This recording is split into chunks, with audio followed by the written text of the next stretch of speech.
Assalamualaikum warahmatullahi wabarakatuh. Salam sejahtera untuk kita semua. Senang sekali hari ini kita kembali bisa bertemu, walaupun dari jauh jaraknya, tapi tidak apa-apa. Pada kesempatan hari ini kita akan membahas tentang pembelajaran bahasa Indonesia kelas 7, yaitu pada bab memahami dan mencipta cerita fantasi.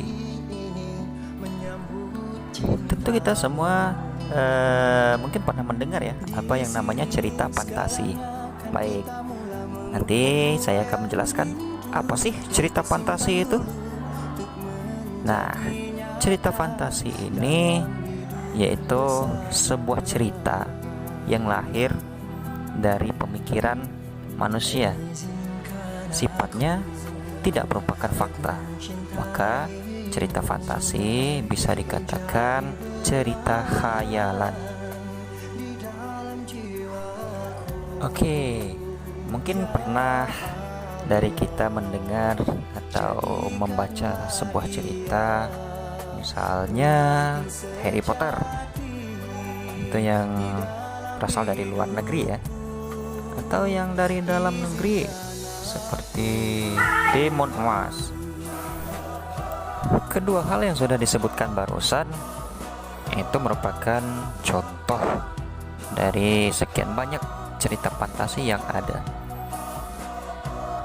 Kalau kita perhatikan dari alur ceritanya, maka kita akan mengetahui mengapa hal tersebut atau kedua cerita ini bisa kita katakan cerita fantasi. Alasannya apa? Oke, kita cari tahu. Alasan dari kedua cerita tersebut kita kategorikan menjadi cerita fantasi adalah dikarenakan di dalam cerita banyak adegan-adegan ataupun kejadian yang kalau kita pikir dengan akal sehat kita itu tidak masuk akal. Namun semua itu bisa terjadi dalam cerita fantasi. Kejadian-kejadian yang tidak masuk terjadi di dalam cerita Harry Potter ataupun Timun Emas. Nah, banyak kejadian ya. Misalnya Harry Potter yang merupakan seorang anak kecil berbekal tongkat, dan tongkatnya ini bisa menyihir. Artinya Harry Potter ini adalah seorang penyihir, bisa merubah sesuatu atau membuat sesuatu yang tidak ada menjadi ada. Itu kalau kita gunakan akal sehat kita, itu tidak mungkin terjadi di dunia nyata.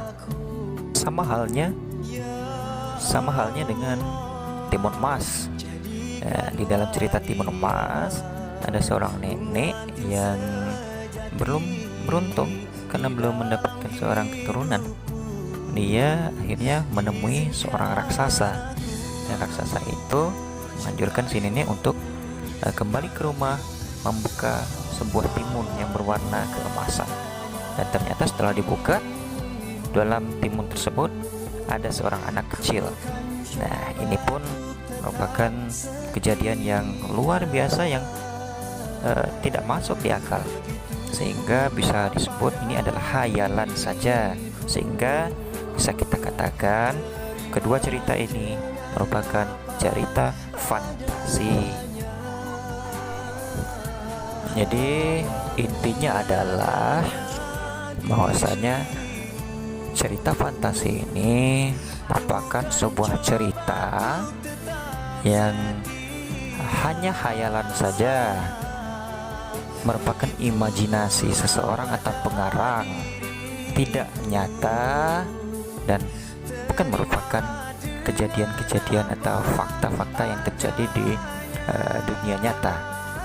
Sehingga bisa dikatakan juga fantasi ini sama artinya dengan khayalan. Fantasi ini sendiri bisa kita golongkan menjadi dua ya.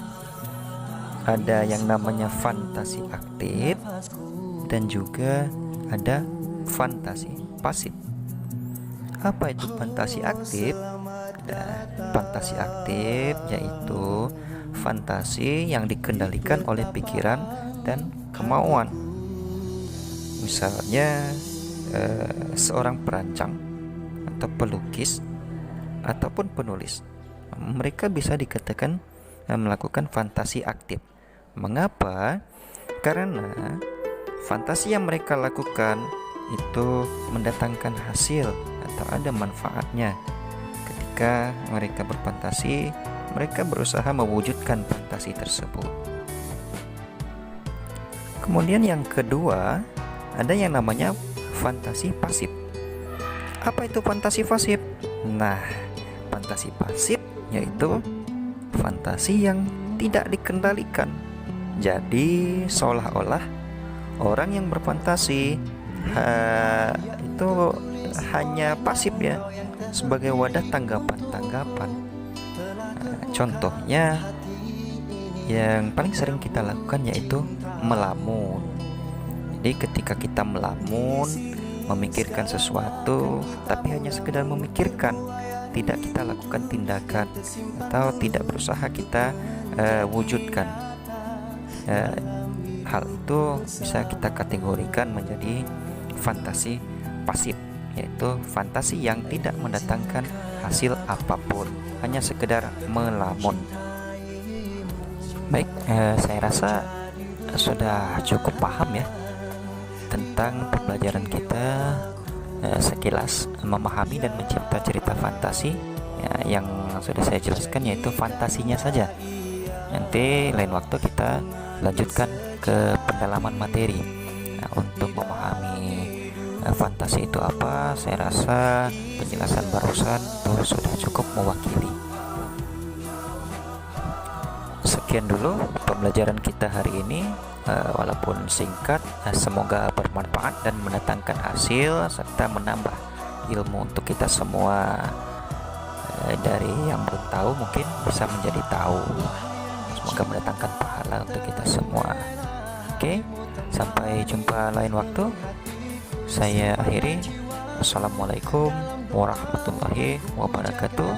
Tetap jaga jarak, pakai masker, dan taat pada aturan pemerintah, yaitu selalu menjaga kesehatan dan patuhi protokol kesehatan. Salam